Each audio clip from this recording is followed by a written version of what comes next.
One of the myths related to Caesar's murder is that he had spoken with a soothsayer and had told him to, quote, beware the Ides of March. This myth has a kernel of truth, at least according to the historical sources. What really happened was that Caesar saw a haruspex, or soothsayer named Spurinna, on February 15th. The job of this haruspex was to sacrifice an animal and examine its entrails for omens. The story goes that Spurinna sacrificed a bull, only to find out that this bull had no heart. He saw this as a terrible omen and warned Caesar to beware of the next 30 days, a period which would end on the Ides of March. Now, it's important to note that soothsayers probably based their readings more off of rumors and contacts inside of politics than what they actually saw in the sacrifice. So it's entirely possible that Spurinna heard a rumor that a plot was in the works against Caesar and based his readings on this knowledge. Combine this with the fact that Caesar was planning to leave on a new military campaign on March 18th to combat the Parthians, and suddenly the warning from the soothsayer looks a lot less like superstition and a lot more like a real political calculation when the assassins were most likely to strike. The actual plot to kill Caesar began with a politician named Cassius. It was his idea to ambush Caesar on the floor of the Senate. While inside of the Senate, Caesar's bodyguards would have to wait outside, and the mobs that followed and protected him would not be able to intervene. The Ides represented the last day Caesar would meet with the Senate before he left on his campaign, and were therefore decided on as the day to strike. Cassius recruited about 60 other senators to join his conspiracy, including Brutus. But he needed Decimus in particular to make the plot work.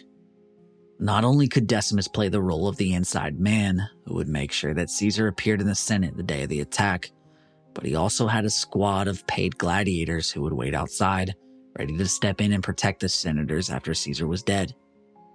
On the morning of the Ides of March, Caesar actually came very close to abandoning his plans to join the Senate session. His wife Calpurnia had a nightmare of his death. Caesar took the omen seriously.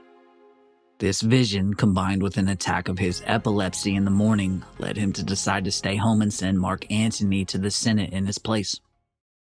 And it was at this moment that Decimus stepped in and saved the conspiracy from failure. He told Caesar that he would look foolish if he changed plans because of Calpurnia's dream. Instead, Decimus suggested an alternate plan. Caesar should go to the Senate for only a short while simply to show up and postpone the session in person. This would placate the senators, and then he could return home, hold the session when he felt stronger. Caesar agreed to this plan and left for the Senate, carried in a litter by 4 slaves. On this day, games were being held, and Caesar would have heard the cheers of the crowd as he traveled to the Theater of Pompey, where the Senate was meeting temporarily as the Great Hall was undergoing repairs. Caesar reached the small portico that was being used as the Senate chamber, and all the senators rose to greet him. He took his seat on a gilded throne from which he could oversee the session. After he was seated, the plot moved into action. It started with a group led by a man named Julius that pressed in close on Caesar. Ostensibly, he was begging a request to bring his brother back from exile, but actually was just acting as a distraction. Caesar tried to brush off the crowd, but they refused to let him stand up and move away. Julius grabbed at Caesar's toga, and allegedly, the dictator cried out, quote, "Why, this is violence." Then, from behind the exposed leader, the killer struck.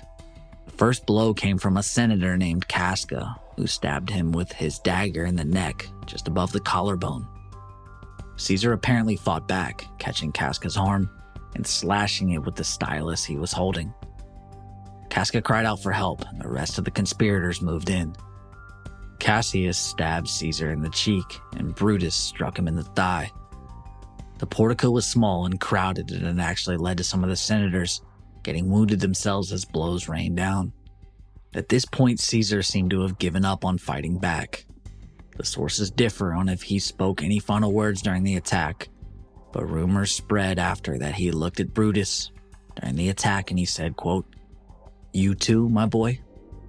If this did happen, then it's probably a reference showing that even Caesar himself thought he might be the senator's biological father. Finally, it seems Julius Caesar pulled up his toga to cover his face so that he could die with dignity. By the time the attack was over, Caesar had been stabbed at least 20 times, maybe as many as 35 depending on the source. He fell at last in a pool of blood beneath the statue of none other than Pompey himself. There's no better way to capture Caesar's final moments and the symbolic significance in them than with the words the great historian Plutarch. Plutarch says, quote, "Caesar sank, either by chance or because pushed there by his murderers, against the pedestal on which the statue of Pompey stood.